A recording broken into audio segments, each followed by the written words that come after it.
Jodelli! Oba! Oba! Tudo E aí? certo? Tudo certo? Pô, tem mais barba, cabelo e óculos do que você aí na tela. E aí, tá Eu tudo já sou bom? mais econômico. Eu tô vendo. Você tá um galã, meu irmão. Ô, rapaz, Deus te ouça. Pô, que bom, Jodelli, que bom ter tua companhia aqui. Aqui, bom. Me ouve bem? Tá tudo tranquilo. Tô atrasado, não, né? É porque Não, não, Tá. estamos na boa. Vou fazer aqui as honras da casa, então te receber. Obrigado pelo teu tempo, cara. Eu sei que você é um cara cheio de compromisso. E, assim, você está contribuindo um pouquinho para a gente ajudar a disseminar as ideias, né? As coisas que foram feitas e as coisas que serão feitas também, normalmente assim, nesse cantinho aqui, falando sobre música especificamente. E aí, assim, para os nossos... Muito obrigado pelo convite, tá, querido? É Tá bom certo. retomar coisas. O meu momento Web Camargo aqui. Tem até um sofá ali atrás. Bom, então é o seguinte, eu vou fazer as honras da casa, já fiz, e vou dizer que o Jodelli tá, para as pessoas que não conhecem, são todos quase amigos, o cara está no mercado, vamos dizer assim, de colocar imagem na música brasileira há 30 anos, o cara já atuou naqueles vídeos seminais do Fantástico, na década de ouro do Fantástico, dos musicais do Fantástico, nos anos 80, ele esteve presente em... Tá, a gente até perde o fôlego de dizer quantas televisões o cara teve. Teve na Globo, evidentemente, TV Brasil, Bandeirantes, TV Cultura, Canal Brasil, DirecTV, Multishow, Globosat. Teve um fôlego aqui. E um monte de... Como? Eu comecei cedo, né? Começou cedo, eu sei disso. E, além disso, o cara não parou nunca, né? De explorar a questão da linguagem, da imagem em cima da música, e hoje em dia atua como VJ, artista visual, que é uma coisa muito bacana. Então, vou encaixar a primeira pergunta aí. Tá pronto, Jodelli? Tô, manda ver, querido. Aqui você acabou de falar uma coisa que tem a ver com o tempo. Aqui você atribui essa atividade tão diversa e longeva, especificamente na tua carreira, comparado com a tua geração de contemporâneos. O que eu atribuo isso? Eu acho que a curiosidade, entendeu? Então, assim, eu já trabalhava um pouquinho assim, ligado à música na minha cidade de Juiz de Fora, então eu tinha uma tendência a esse tipo de trabalho, era uma coisa que eu queria, mas aí eu não sabia ainda. Aí acabou que eu descobri o videotape. Então eu, na verdade, comecei minha carreira profissional operando videotape. E aí, e aí comecei numa máquina grande, enorme, de 2 polegadas, as fitas, lá em 1976, entendeu? Então, assim, aquilo ali... Então, como eu entrei na edição, então eu entrei na montagem, então eu fui por um caminho, assim, eu tinha vontade de ser câmera às vezes e tal, mas aí acabei que eu entrei nessa parte de saber lidar com o tempo, né? O tempo das imagens, o tempo de tudo ali, a edição era isso, né? E era jornalismo ou era linha de show quando você começou como editor? Não, era dramaturgia. Era dramaturgia já, né? Era novela. Então você, na verdade, você começou na teledramaturgia. Isso já na TV Globo no Rio, não? Já na TV Globo no Rio, assim, 3 meses depois de eu operar o VT, assim, a gente já estava editando novela. Era uma máquina de fazer novela, né? Assim, então, tinha madrugadas. A gente já entrava na madrugada, entendeu? Então não parava, era uma máquina mesmo de fazer imagem, de fazer dramaturgia, né? E aí daí E ali você já lidava. Eu já comecei a conhecer o Talma no começo, assim, eu continuei fazendo dramaturgia e editando e tal, e depois o Talma foi pro Fantástico no finalzinho dos 70, assim, 79, 78, 79, aí eu acompanhei também, e aí eu era assistente de produção já, tá? Então eu fiquei ali mudando na Globo, andando por tudo ali, e aí comecei a produzir os clipes do Fantástico, que eram produção em massa também, eram 5 clipes por Tá bom, agora deixa eu te interromper para você não contar a história toda, senão eu vou ter que ir embora, cara. Não. E aí foi isso, aí eu saí da edição, fui para produção, depois voltei para edição. E aí comecei a ser editor mesmo. Quando você editava a teledramaturgia, aí é até bom para as pessoas tecnicamente entenderem, você ainda não você lidava ali com texto e com imagem, ainda não com música, porque a sonoplastia era posterior, correto? Claro. No começo foi assim, né, que eu não lidava só lidava com texto, edição de texto, cortes de censura, essas coisas assim. Mas depois do incêndio, teve um incêndio. E aí eu fui para o Teatro Fênix. E aí a sonorização foi para o Teatro Fênix, no terceiro andar do Teatro Fênix. E ali todos os sonoplastas iam sonorizar as novelas e eu era operador de uma operava uma das máquinas ali para ele. Então trabalhei... Então você já era... Desde essa época você já era ligado ao Thalma, né? O Thalma, de certa forma, foi o teu padrinho, no sentido até da ponte entre a teledramaturgia e a música, né? Não, sim, nesse começo eu conhecia só o Thalma, depois trabalhei com ele no Fantástico, mas depois voltei. Então, assim, ele sempre estava por perto, ele foi super padrinho mesmo, assim, nesse caso. Mas aí também trabalhei com os melhores sonoplastas ali, então eu vi ali a música já também a serviço da dramaturgia. Aí comecei já a interessar mais, né? E também já tinha as pessoas que eu gostava na produção musical também, entendeu? Assim, já começava a produzir assim, o Robertinho de Recife com o... como é que ele chama? Sobe Cobra? O Jorge Maltner. Robertinho de Recife. Foi o primeiro show que eu produzi. Então, eu trabalhava na Globo, mas produzia uns showzinhos também, sabe? E assim fui levando. E aí fui levando, bicho. E você tem toda a razão, cara, que a dramaturgia é fundamental no estabelecimento da música e na exposição e na vitrine da música popular brasileira, né?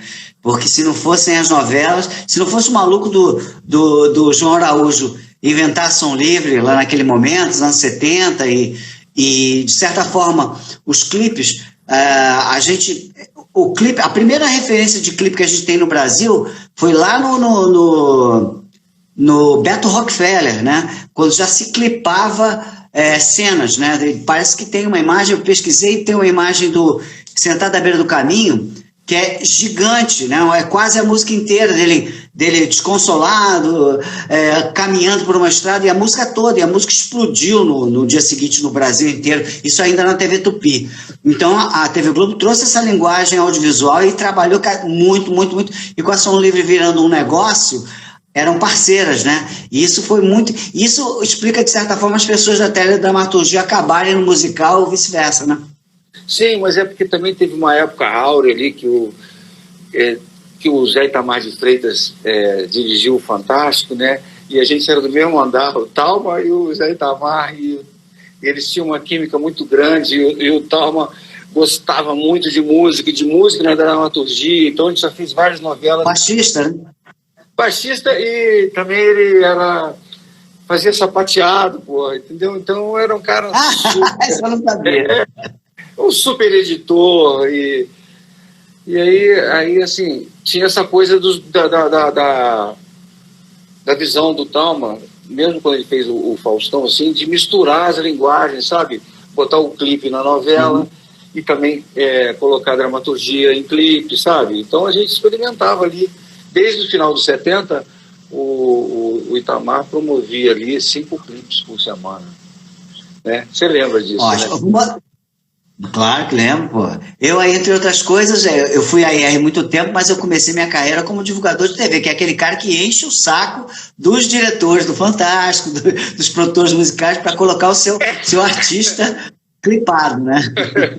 E clipe bom é o que vai no ar. Opa, clipe bom é clipe morto. É no ar. Deixa eu te falar. Só para botar os pingos nos is e as pessoas não perderem a linha do tempo, a MTV começou no Brasil em 1990. Ela começou em 1981 nos Estados Unidos, 9 anos antes. Os musicais do Fantástico, a rigor, começaram em 74, já ali com Secos e Molhados. Depois, em 77, o Leger meio que profissionalizou a estética, vamos dizer assim, a linguagem, o acabamento. E se depois você me corrige se eu estiver falando besteira, por favor. E a Era de Ouro foi nos anos 80. E o declínio, de certa forma, foi nos anos 90, dos clipes do Fantástico. Dito isso, e você me consertando se eu estiver falando alguma besteira, você acha que dá para reivindicar a criação do videoclipe como meio brazuca? Não, acho que não, porque a indústria do cinema americano já tinha alguns promos, né? Então, assim, sim, não vale cinema, né? Porque aí tem Beatles, tem... então, assim, essa é coisa do... O clipe, ele é meio promo, né? Então, ele tinha aquela linguagem mais musical, né? Antigamente tinha o clipe que contava historinha e um clipe que era mais música. Então, já existia, assim, antes de MTV, antes da Globo. É claro que, assim, o Valesco, não, quem é que dirigiu o Ney Matogrosso? Dirigiu o Ney Matogrosso? Só o Ney Matogrosso, né? Tinha um diretor mesmo que era só ele que fazia, né? Tinha umas coisas assim, né? A Bethânia era o Zé Mário. Tinha. Né? Não, mas assim, teve muita gente, assim, o Ed Valesco tinha um padrão de qualidade espetacular, assim. Ele era Ed Valesco, assim, ó. Te lembra alguma coisa isso aqui? Sim, não, mas isso é uma assinatura, eu acho bacana. Eu acho que não, claro que sim. Ele era o cara que mexia na técnica da câmera, ele abria a câmera e tinha a manha de mexer ali para dar aquele brilho na imagem, entendeu? Então, assim, teve muita gente, teve muitos criativos ali, né, assim, porque era uma máquina de fazer música, 5 por semana, você imagina? Pô, não, claro. Deixa eu encaixar uma coisa aqui. É que eu queria falar tem uma pergunta. O Itamar tinha uma onda de colocar clipes assim, começar por clipes mais leves e ir crescendo até ele ficar mais denso, sabe, assim. Então, o Itamar era um geninho, né, cara? O cara era um geninho também. Por isso que o Rock 80 explodiu, porque ele começou meio brincalhão, assim, naqueles primeiros blocos, né, junto com bichos, né, e com natureza, né, e saúde. Era uma revista, né, a tal da revista, o show da vida, né? Era show de bola. Tinha tudo. Era show de bola. E ele entendia bem a cabeça do Boni, né? O Boni inventou o Fantástico e ele aprendeu e melhorou, né? Era uma revista maravilhosa, tinha escalada, era toda como se você fosse folheando uma revista. Aliás, contam que ele teve a ideia folheando a Manchete, né? O Boni. Eu quero isso, uma revista. E o Fantástico era uma revista, tinha a Hora da Música, que era o clipe. E era muito bacana. Você até respondeu a pergunta que eu ia falar sobre a geração B-Rock. Eu acho que ela foi potencializada sim pelo Fantástico, que coincidiu com o auge dos clipes do Fantástico, o boom do B-Rock no Brasil. Eu acho que uma coisa ajudou a outra, e o Itamar foi sensível a isso. Não foi elitista, que afinal de contas era uma galera chegando, ele podia falar, não, aqui é só Chico Buarque, Maria Bethânia, não, ele abriu espaço para os caras. E aí a coisa veio, concordo contigo. Aí a Beth Araújo, nossa amiga, deixou uma pergunta aqui, pergunta para você, quando você começou com os clipes, qual foi o primeiro videoclipe que você considera teu mesmo, assinatura? Aí eu comecei com o Robertinho de Recife, o clipe de heavy metal. Isso não foi muito jabá, não, cara? Não, eu já acompanhava o Robertinho, vou te contar a história, eu tenho uma ligação muito grande com o Robertinho, então estou te falando, eu comecei meio assim, eu produzi um show do Robertinho com o Jorge Maltner, depois a gente ficou meio junto e tal, eu saí da Globo, depois eu fiquei com ele, a gente fez o Sobe Cobra no festival, produzimos 2 discos juntos, fizemos várias coisas juntos, tá? Então, o primeiro videoclipe depois que ele virou metaleiro, porque os clipes quando ele era no Wave, o Talma que fez, eu era assistente. Aí acabou que eu voltei para a Globo e aí eu fiz o clipe do Robertinho, esse clipe do Robertinho, né? Que maravilha. Isso é 1980 aí? 85, foi bem assim, 84 e tal. Mas foi interessantíssimo, bicho, porque nesse dia que eu estava trabalhando com o Custódio, o falecido câmera, né? E eu perguntei para ele, Custódio, eu estou fazendo novela, poxa, eu estou lá, como é que é esse negócio? Ele falou, meu irmão, não esquenta a cabeça não, que esse negócio de novela é um chegante e 2 cruzantes. Ou seja, é um plano meio geral, depois que você estabelece assim, a cena, né, aí você corta já para as pessoas falando e já corta para outra respondendo. Então, é um chegante e dois cruzantes. Entendeu? Então, eu lembro muito desse dia que eu virei diretor de clipe. Um chegante e dois cruzantes é bom. É uma explicação muito boa. Mas, então, assim, me fala uma coisa. Você acha que o diretor do Fantástico, ele tinha uma autonomia editorial? Que existiam várias forças. E a cabeça do diretor, a cabeça do programa, que era o Itamar, e o motriz das gravadoras produzindo aquele monte de conteúdo possível, né? Como é que se estabelecia a editoria, tanto da cabeça do diretor com o programa e o que vinha do mercado?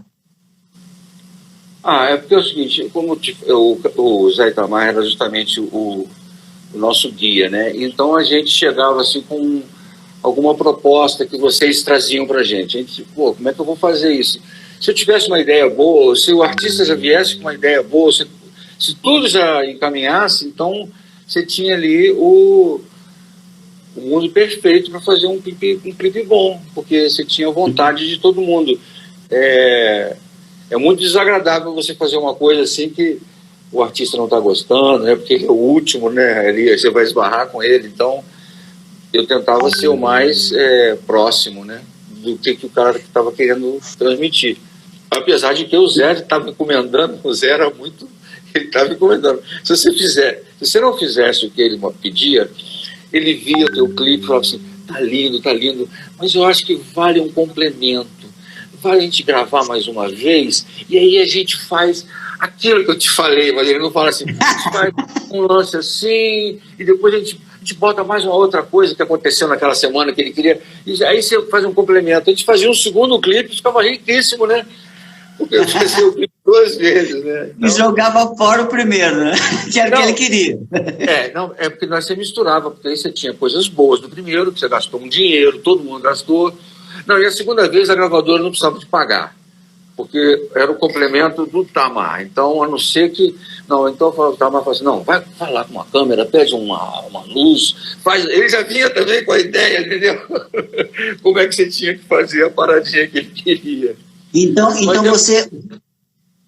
O que você está me falando é que o editorial dos musicais era um mix do que o Itamar considerava importante, misturado com a influência que tinham os diretores e os próprios produtores de conteúdo, que eram as gravadoras, que se manifestavam através da gente. Eu, Adriano, Kátia, os divulgadores todos que estavam ensinando o saco de vocês. Né?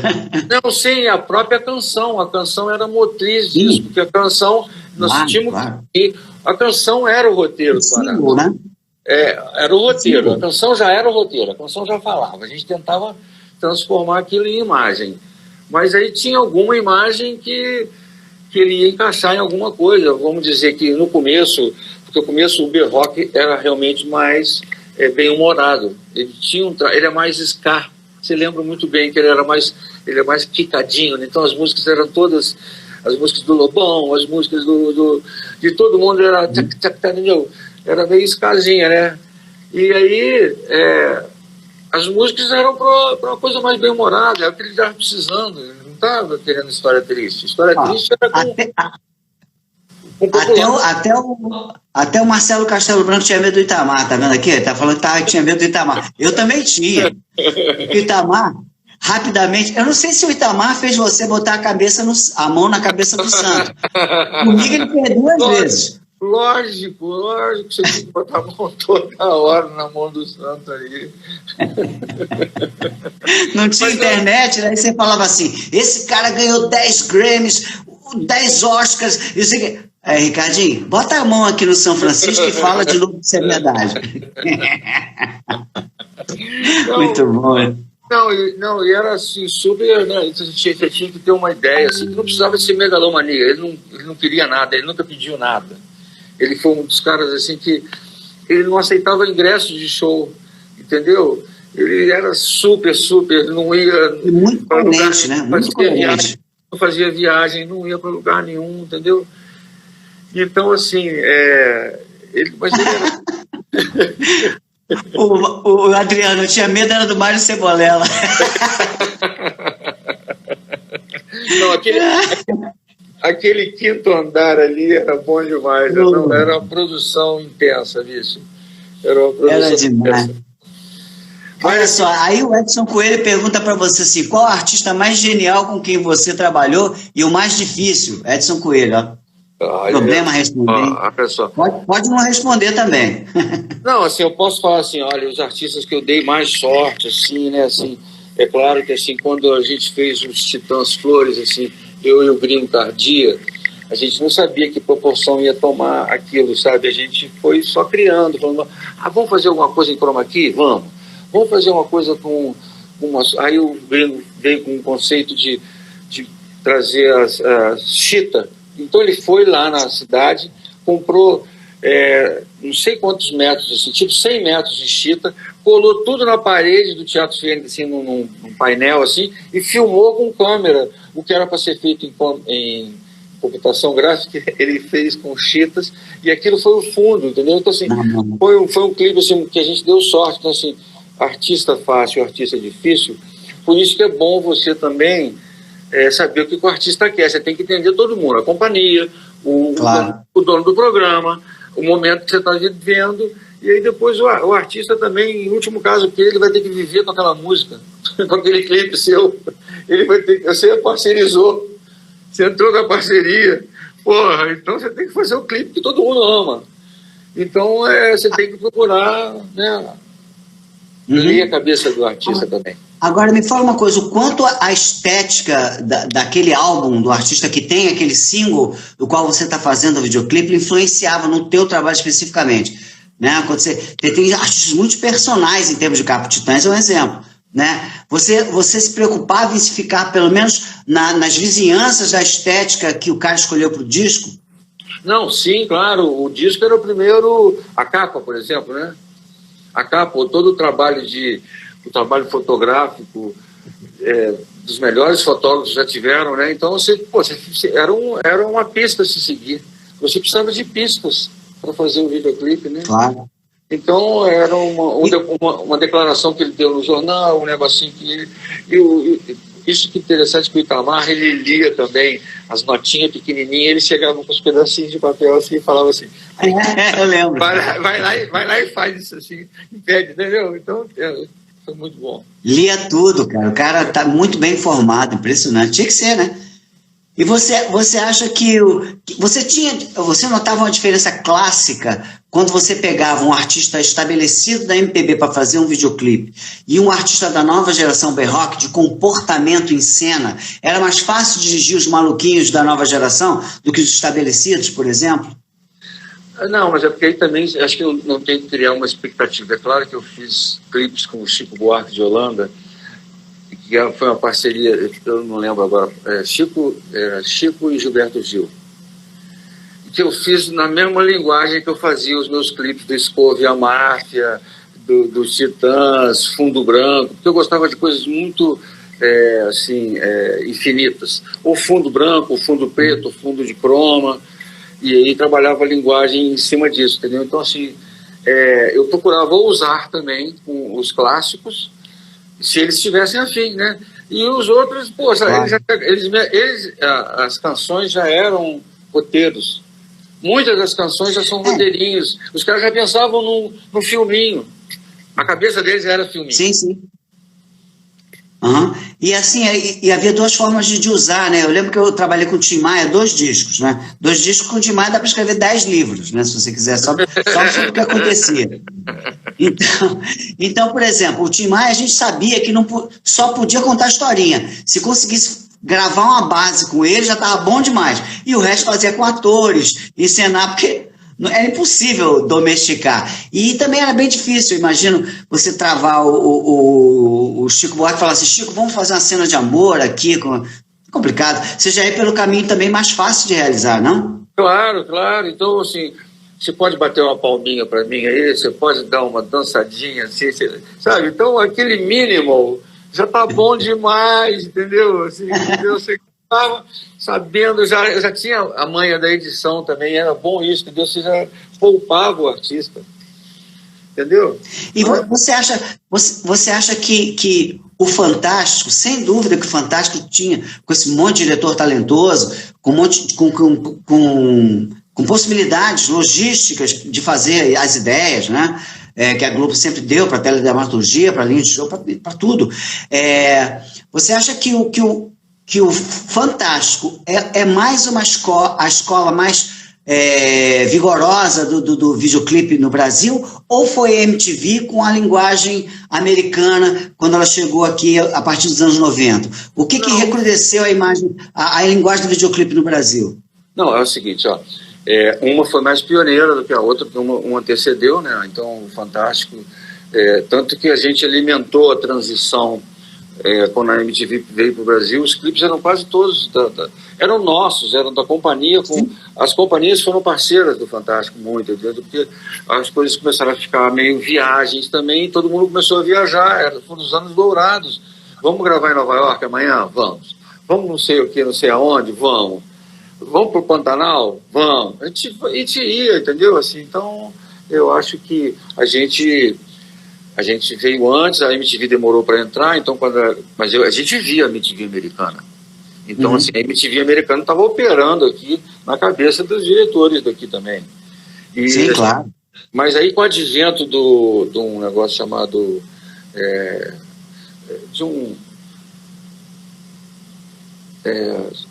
uma fita, cassete. Não, é uma fita. Porque a gente trabalhava com 2 polegadas, depois com uma, aí chegou... Não, antes do Betacam. Foi quando o olhar eletrônico surgiu. Quando aqui no Rio também, o Berliner, Roberto Berliner, com a Sandra Kogut, entendeu? Foi o Matic. Quando o Matic surgiram os produtores independentes. Aí surgiu o Billy Bond. Billy Bond, claro. Adrianinho era estagiário lá. Não se esqueça que o Billy Bond é pioneiro, entendeu? O Clipe foi pioneiro. Então a gente tinha um universo de espaços para tocar música, até o Furacão 2000, todo mundo, entendeu? E uma coisa interessante também, que as gravadoras, por interesse político ou não, contratavam muitos dos diretores do Fantástico para fazerem seus clipes. Né? Era uma parceria. Você fazia. Era uma parceria. E isso desenvolveu a linguagem, né? E aí também começou a ficar um pouco mais independente da editoria estética do Fantástico, até porque nem todos passavam no Fantástico.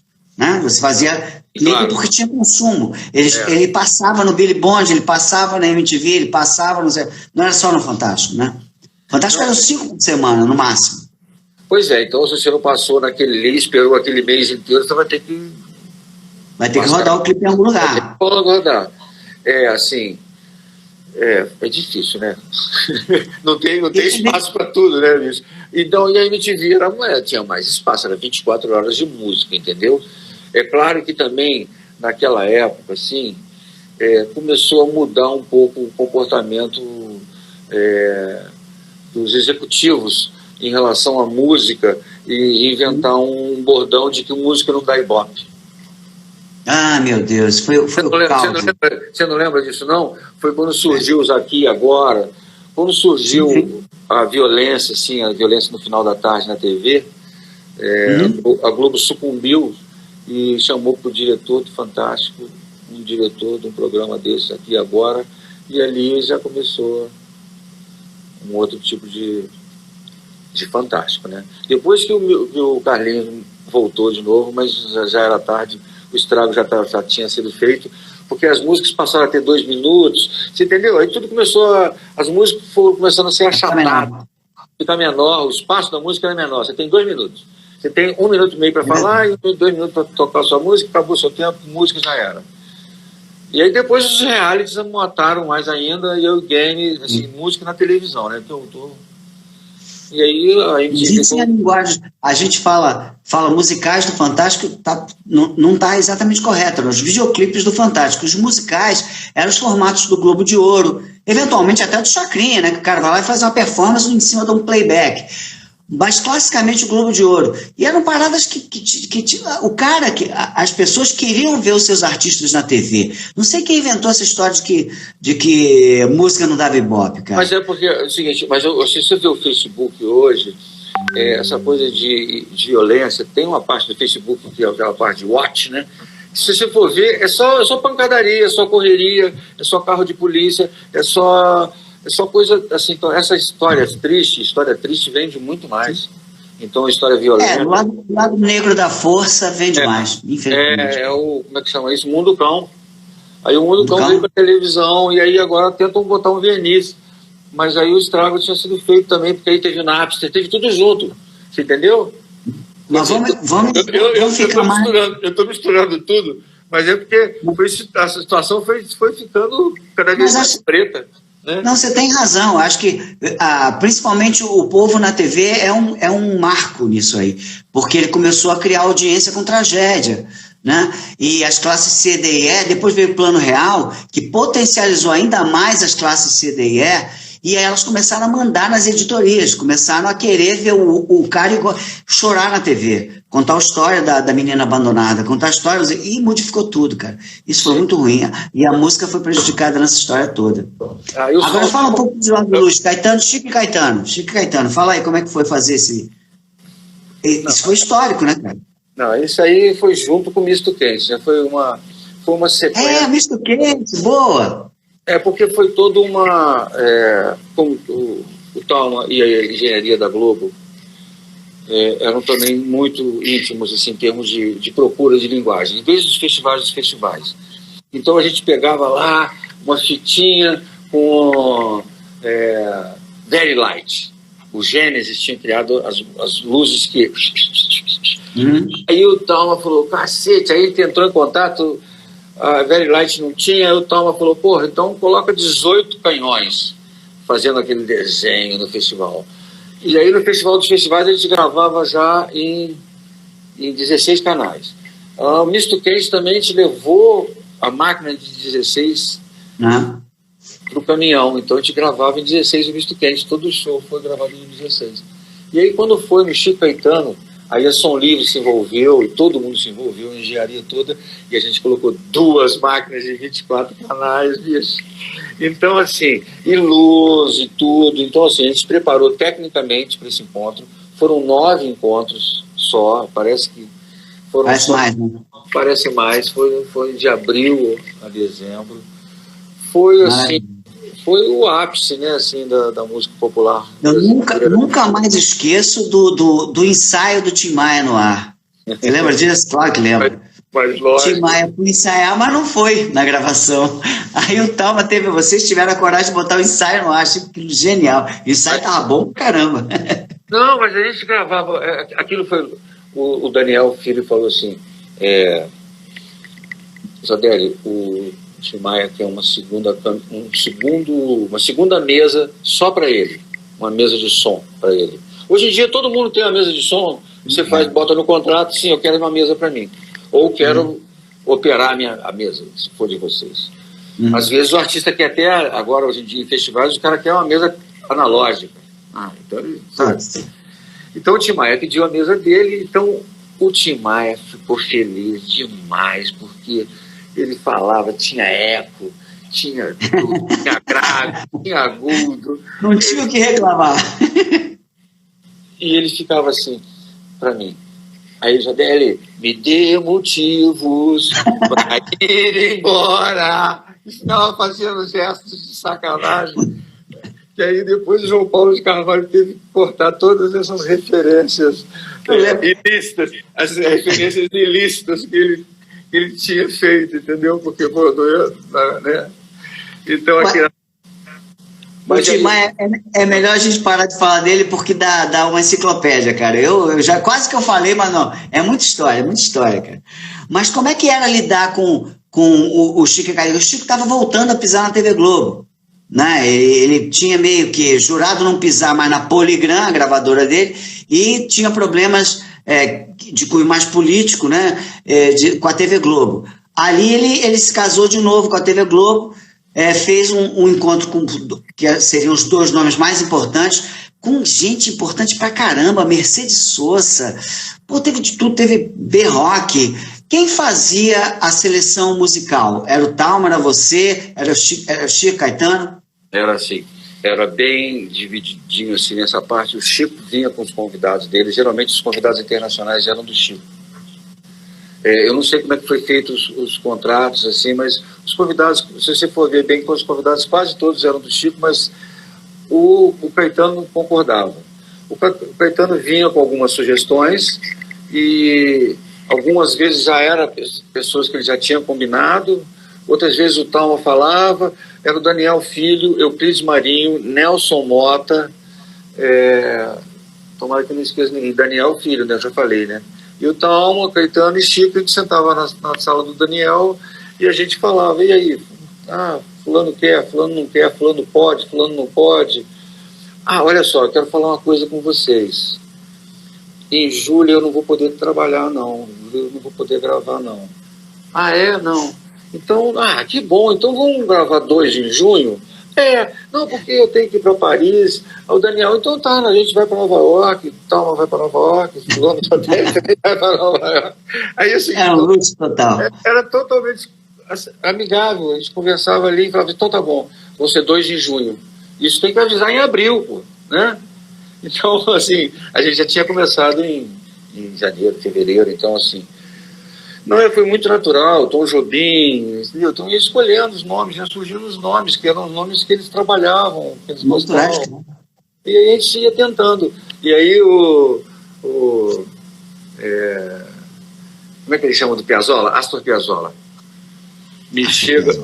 Astor Piazzolla me chega no aeroporto de Santos Dumont e eu vou esperar ele de Kombi. Na hora que eu me apresento, ele fala: o Chico Buarque já fez a minha letra? Eu falo, eu não estou sabendo, não. Eu não estou sabendo, não.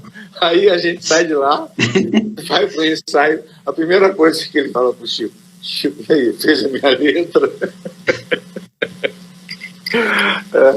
Esse não tinha feito. Eu não tinha, não. Não, então era maravilhoso. Mais a letra do Chico, né? A gente ensaiava no Alfaces, que era ali no Jardim Botânico mesmo, ali na rua.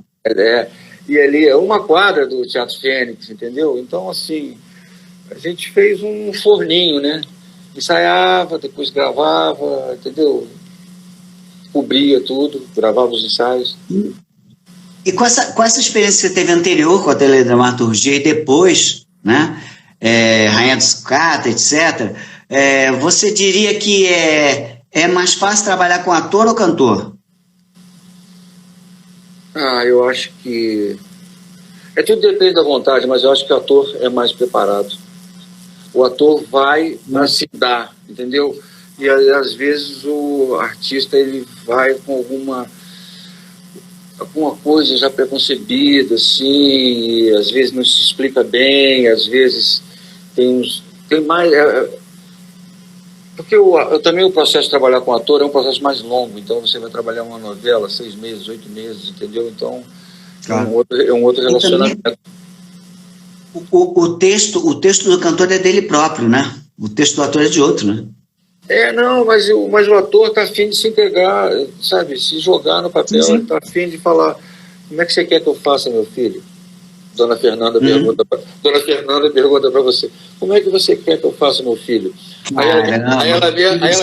Aí ela mesmo fala assim ou assim? Aí você tem que saber muito bem. Os dois estão bons. Não, você tem que...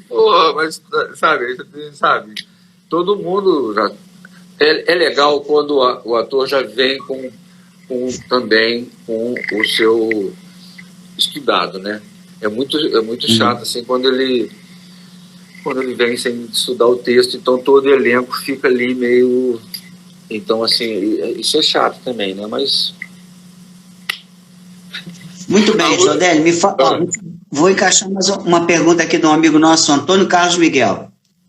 Ele fala assim: com a pandemia e a quarentena, as lives têm sido fundamentais para manter o contato com o público, mas a conta fecha. Diretores e produtores de audiovisual e artistas da música e equipes terão rendimentos com esse modelo, na tua opinião? Eu acho que vai ter que ter uma mutação. para um outro tipo de coisa. A Dua Lipa vai fazer um show aqui agora, daqui a alguns dias, que tem toda uma produção. Aquela live que a gente conheceu durante a pandemia, que foi urgente, eu acho que foi bem bacana no sentido de aproximar, entendeu? Mas a conta na música não está fechando há muito tempo. É verdade. O big problema não são as lives, ou não, assim, mas a conta não está fechando, assim,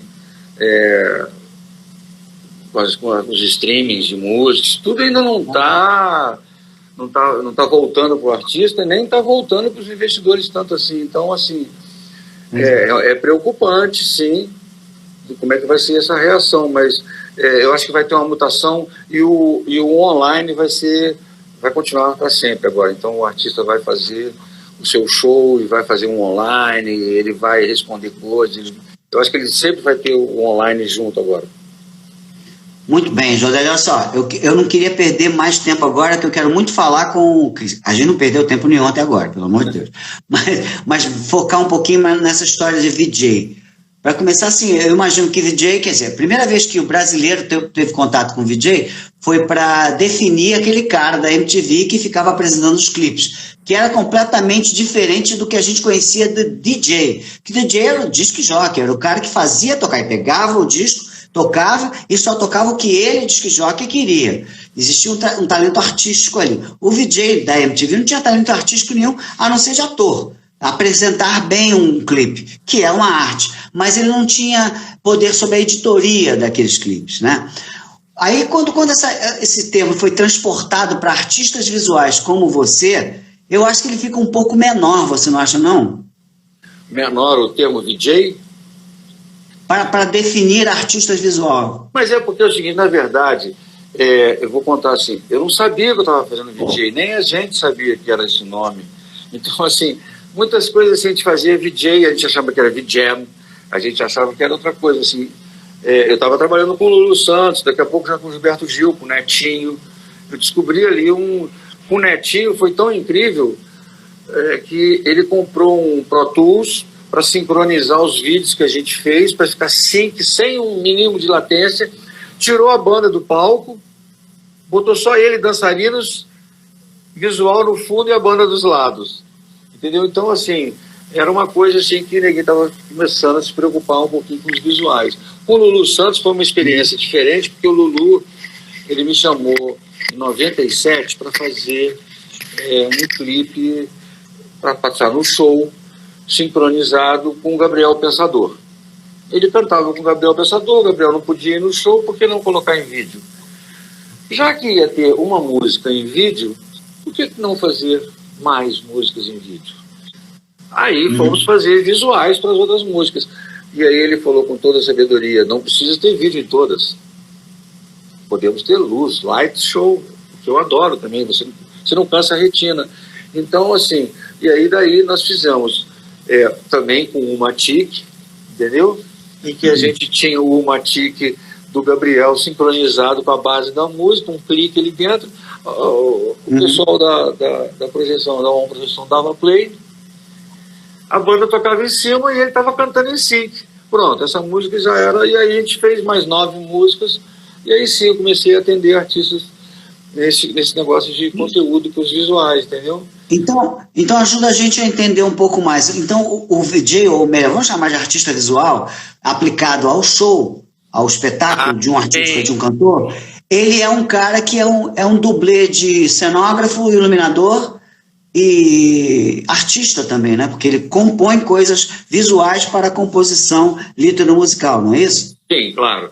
Aí pode, assim, isso para artistas, vamos chamar artistas do mainstream, né? Artistas com show, com time code, tudo rodando junto. Então, sim, a gente faz isso tudo com a essência do artista. O artista é que manda no final ali, mais do que nunca. O palco é dele, a mensagem é dele, então é pop, é o que tem que ser, é dentro do que o artista está esperando, ou que ele já pensou na formatação do disco dele, tudo, dos clipes, pedaços de clipe, toda a história. Então, hoje, mais do que nunca, isso é junto, né? Assim, Baiana System está aí, vários artistas trabalham bem sincronizados áudio e vídeo.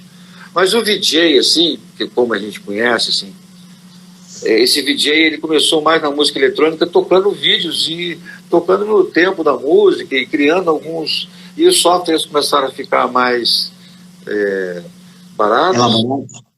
baratos, leves, e os computadores também. E aí como é que ele chama o cara lá? Jean-Michel Jarre.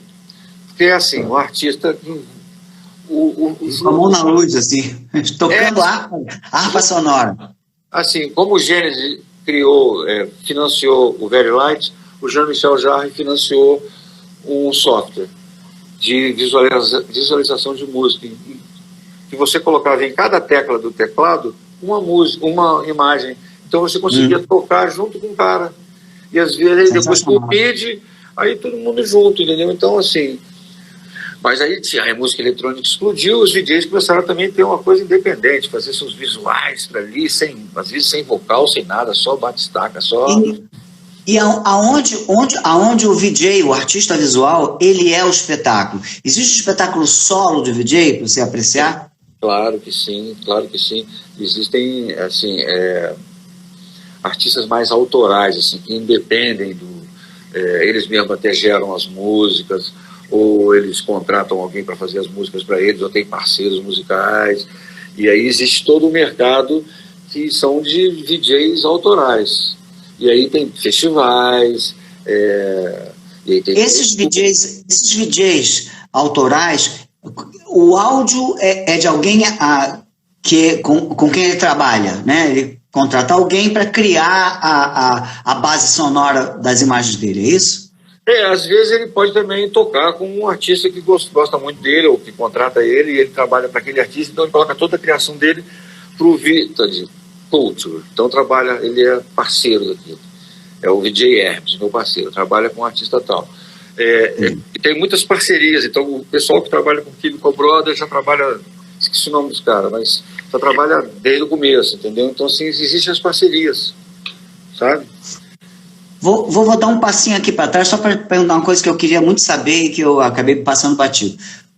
O que está acontecendo com os produtores musicais e os AIRs, principalmente com foco na indústria fonográfica, é que eles estão sendo substituídos por empresários, pelo próprio artista, já que as gravadoras enfraqueceram e abriram mão de seus criativos e colocaram pessoas que fazem praticamente follow-up, né? Você não tem mais um Liminha, um Max Pierre, eu não estou falando questão de geração, não, estou falando de experiência, de comandar um cast, né?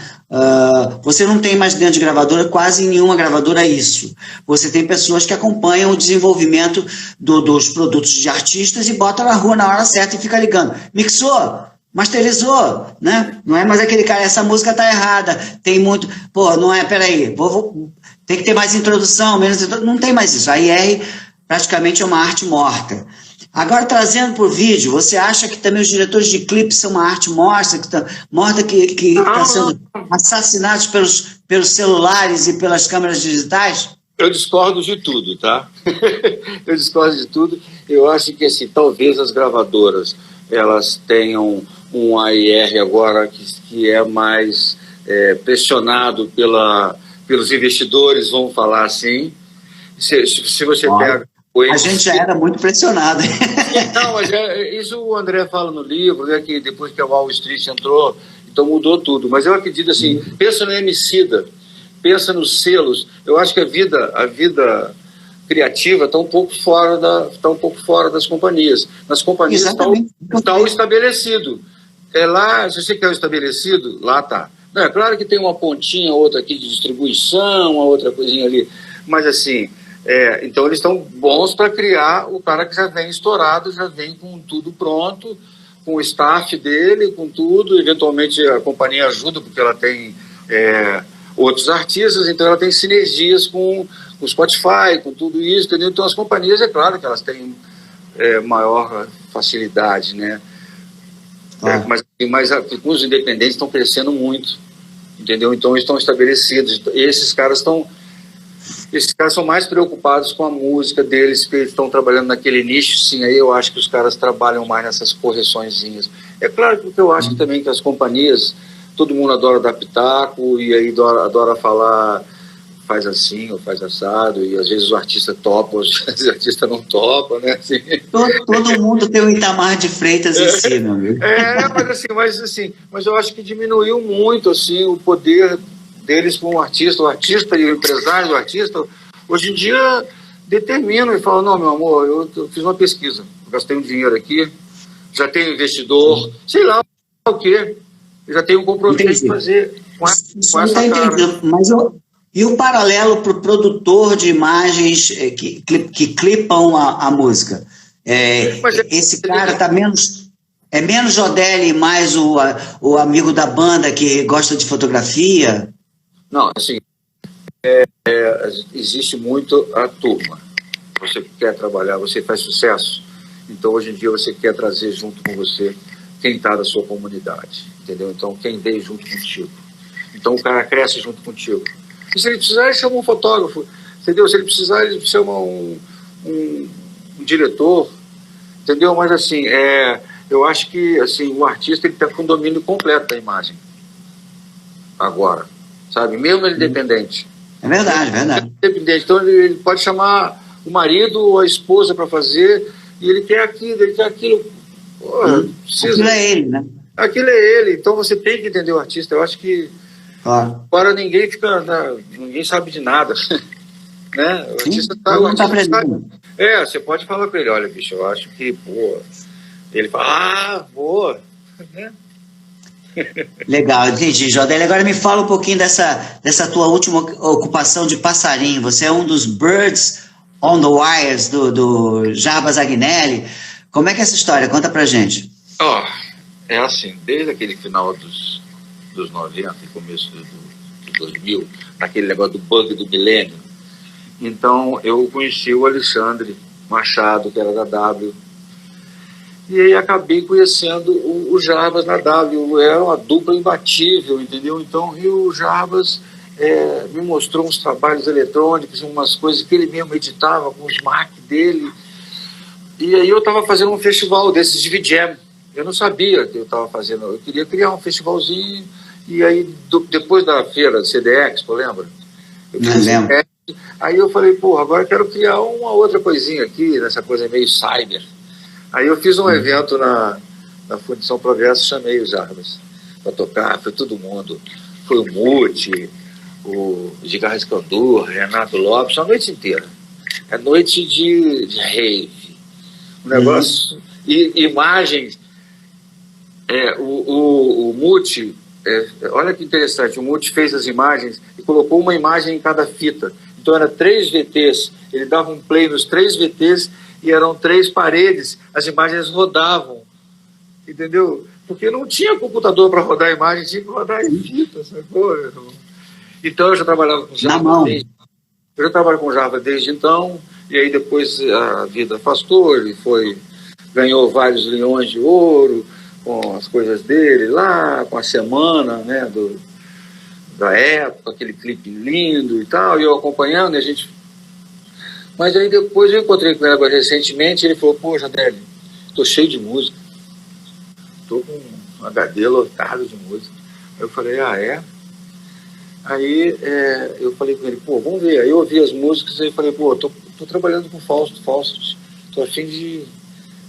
Aí falei com o Fausto, vamos conhecer um cara aí que tem uma parede de teclados, sintetizadores, modulares e tudo que faz um som assim. E o Fausto falou, pô, eu tô um tempão a fim de fazer um negócio assim. Aí juntei os dois, a gente fez 9 músicas, quer dizer, o Jarbas mandou 50 músicas pro Fausto, o Fausto selecionou 9, em fevereiro a gente gravou. E aí começou. Aí, enquanto isso, o Jarbas estava tentando, então nasceu essa parceria, sabe? Como é que é 3 pessoas, não é parceria? O que é? É um trieto. Nasceu esse trieto, né? E aí o Jarbas já estava maturando essa coisa de transformar, porque ele tinha uma banda chamada AD, e aí foi o nome que ele deu também para o estúdio dele. Pra gente, não era agência, era uma produtora.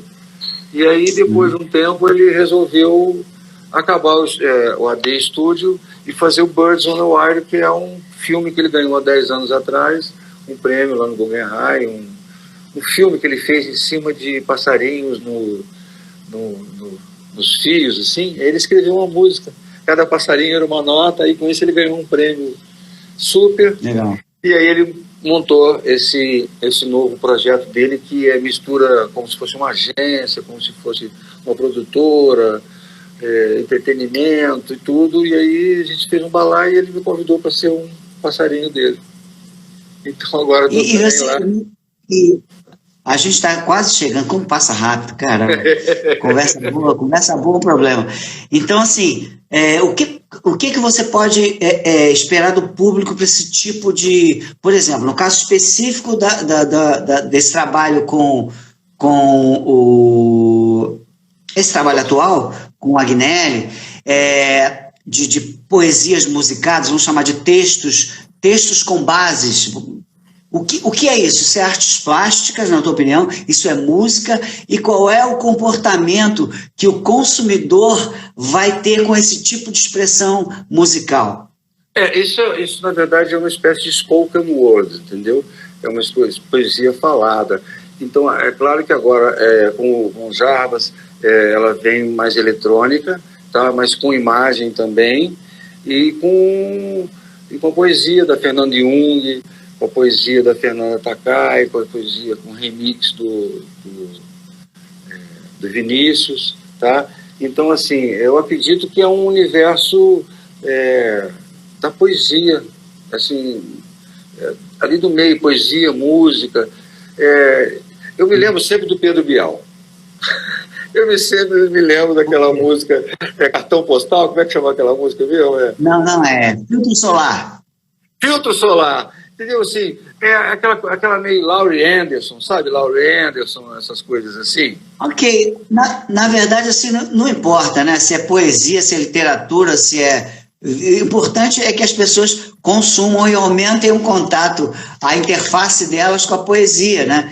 Isso é que é o bacana. Eu acho que você acaba conseguindo levar a poesia para ouvidos que não a ouviriam, né? Isso é bacana, não é não? Eu acho que assim, é aquele universo ali eu acho maravilhoso. É aquele universo da Adriana, do Arnaldo Antunes, sabe? Do Walter Franco, dos Concretos. Eu acho que a gente está ali no meio. Eu acho que tem um espacinho ali, não é não? Eu acho que tem várias pessoas que gostam, não? Nossa, com certeza. Eu sou um deles. Agora, eu vou te falar uma coisa, a gente vai acabar, rapaz. Eu não gosto daquele negócio de terminar na nossa cara. Sabe quando o cara tá cantando e baixa os caracteres? É horrível, né? Então, eu vou te agradecer. Não. Você não vai pedir para cantar, só isso, tá bom. Não. Obrigado, Jodelli. Cara, foi um prazer estar com você aqui. Eu vou salvar isso aqui, quem não assistir, quem quiser ver com mais calma. E quem sabe a gente faz mais uma, né? Uma hora dessa. Oba, tomara que eu vá aí também. Te ver aí, tá? Tá bom, então eu tô aqui te esperando. Abração, fica com Deus. Tudo de bom. Tchau. Beijo a todos. Deus na música. Falou. Deus tá bom, beijo a todos. Abraço. Tchau.